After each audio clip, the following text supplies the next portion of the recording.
Hello brown, এই কুর্তিটি আমি সম্পূর্ণ নিজেই মেক করেছি এবং কাজটিও কিন্তু আমি নিজেই করেছি। আর ছোট কিছু ক্লিপ আছে যেগুলো আমি আপনাদের সাথে শেয়ার করছি। আশা করছি আপনাদের কাছে ভালো লাগবে। তো আমি এখানে নেকে বেশি ডিজাইন করেছি। নেকে আমি 3টা ফুল রেখেছি, লেস স্টেচ দিয়ে আর ডালপালা রেখেছি। আর হাতায় আমি সিম্পল 2টি ফুল করেছি, হাতাগুলো একটু লুজ রেখেছি। আর নেক ডিজাইনটা একদম সিম্পল নেক ডিজাইন, দেখলেই বুঝতে পারবেন।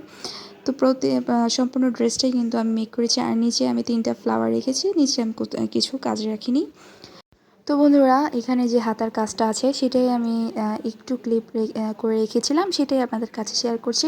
তো এখানে আমি ওভেন রোস্টটা করে নিয়েছি এবং যেই ডালপালাটা ডাল সেলাইটা আছে সেখানেই আমি ডালে করেছি। আর এই সিম্পল যে পাতার ডিজাইনটা, এটা আমরা সবাই জানি, সেভাবে করে আমি পাতাটা কমপ্লিট করেছি। আসলে বন্ধুরা, নিজে কিছু মেক করে তা ব্যবহার করা, তার মধ্যে মজাই আলাদা। এতে করে আপনার কাজ করার আগ্রহ কিন্তু অনেকটা বেড়ে যায়। তো আমার বন্ধুরা, কাজটি কমপ্লিট হয়েছে। কেমন লাগলো অবশ্যই আমাকে কমেন্টস করে জানাবেন। আল্লাহ হাফেজ।